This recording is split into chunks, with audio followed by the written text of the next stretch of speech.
Berlatar di Paris, Prancis, kisah akan fokus pada seorang pembunuh bayaran bernama kita panggil saja Yin yang sedang menjalankan sebuah misi untuk membunuh seorang target yang katanya akan muncul di salah satu kamar hotel, tapi pada di gedung tepat. Yin sendiri sudah 5 hari menunggu, sengaja menyewa sebuah kamar di gedung kosong hanya untuk mengincar targetnya dari kejauhan, di mana Yin ini merupakan pembunuh bayaran profesional yang sangat teliti, rapi, terkoordinasi, dan sangat disiplin. Terbukti dengan kesabarannya menunggu sang target yang sampai detik ini belum juga ada tanda-tanda. Yin terlihat mengenakan jam tangan yang dapat mengukur detak jantungnya. Hal itu untuk dirinya bisa mengetahui kondisi tubuhnya sendiri yang tentu saja sangat berpengaruh pada kesuksesannya dalam melakukan eksekusi, karena diketahui bahwa selama puluhan tahun menjadi pembunuh bayaran, Yin tidak pernah sekalipun ketahuan atau melakukan kesalahan. Bahkan setiap misinya tidak pernah terlacak.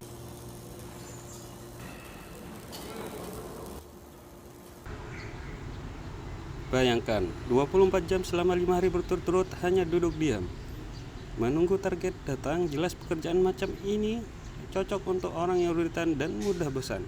Perlu kesabaran ekstra yang hanya dimiliki oleh orang-orang tertentu, di mana Yin sendiri mengklaim bahwa dirinya bukanlah orang yang spesial atau istimewa, melainkan hanya berbeda dari segi fokus. I'm just a part. They just don't. Sekali John melakukan gerakan yang ogah untuk sekedar mengatakan tubuhnya secara kadang juga dia mendengarkan musik untuk menghilangkan rasa bete, karena pada dasarnya dia juga manusia biasa. Ada kelanjutan dan tunduk untuk makan. Yin harus pergi keluar untuk membeli sendiri, di mana ia sengaja memakai setelan gaya turis Jerman, karena berdasarkan riset yang sudah ia lakukan, orang Paris jarang mau berinteraksi dengan turis Jerman, dan itu cukup membantu untuk tetap melindungi penyabarannya, sehingga bisa disimpulkan bahwa Yin memang sudah mengkonsep segala sesuatunya dengan sangat terperinci. Bahkan untuk hal terkecil seperti gosok gigi dan cuci muka, Yin menyemprot wastafel menggunakan cairan penetralisir untuk menghilangkan jejak DNA-nya agar pihak aparat.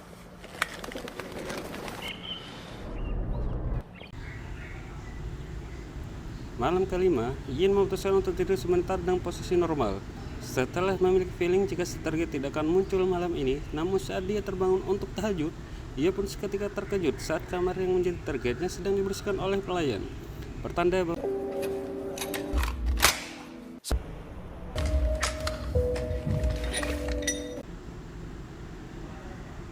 selesai siapkan sarapan laras panjangnya, muncullah seorang perempuan yang sepertinya adalah wanita penghibur yang sengaja disediakan untuk menyambut dan menghibur si target. Di mana waktu jeda tersebut, John mengarahkan untuk membersihkan bola matanya menggunakan bore water, menyalakan musik untuk membuat batinnya tetap tenang hingga si target akhirnya muncul dan masuk ke dalam kamar tersebut. Ketika John sudah mendapatkan bidikan, ia tak kunjung menarik peletuknya setelah menyadari jika denyut jantungnya berada pada angka 100, sehingga ia butuh waktu tambahan agar detak jantungnya berada tepat pada angka 60 dengan tujuan untuk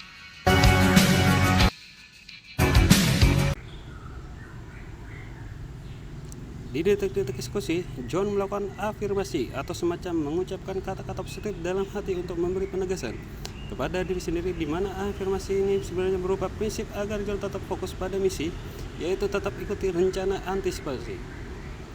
Jangan improvisasi, jangan percaya siapapun, jangan menyerahkan keuntungan, jangan bertarung jika tidak berbayar. Singkirkan empati. Empati adalah kelemahan. Kelemahan adalah kerentetan. Yang ketika jantungnya sudah mencapai tepat angka 60, John mulai menarik pelatuknya.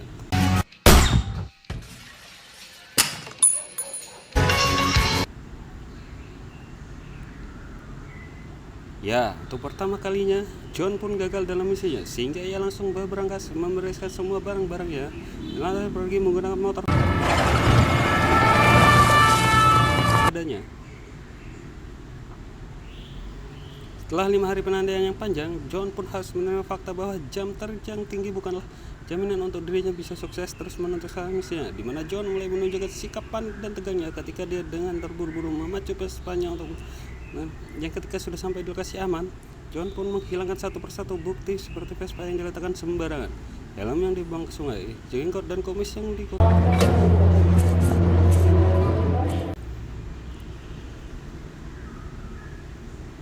Alih-alih memperbaiki kegagalannya, John lebih memilih untuk cari aman dengan akan pergi meninggalkan Paris, di mana kepanikan kembali menyerang saat John harus berkata dengan pihak polisi berdasar dasar anjing yang sudah cuma memperhatikan setiap calon penumpang sehingga John Calm.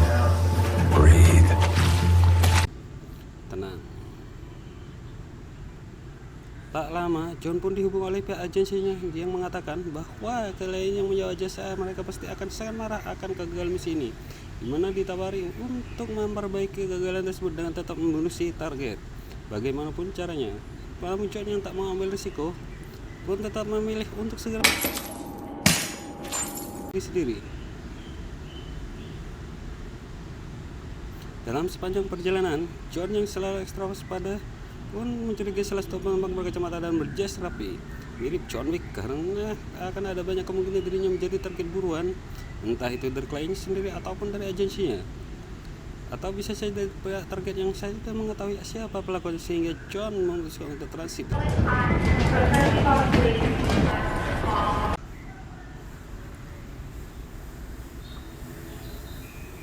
Ketika sudah berada di dunia di dalam hotel saja, John masih khawatir akan adanya ancaman yang akan datang. Ya, hal itulah yang mendasarinya untuk menerapkan protokol keamanan mandiri dengan meletakkan gelas dan tutup saja di depan pintu kamar di sampingnya.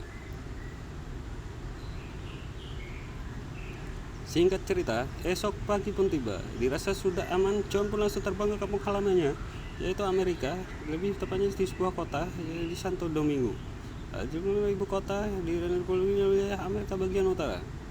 Yang setidaknya mendarat di sana, John masih harus melakukan perjalanan jauh dari bandara menuju tempat tinggal pribadinya.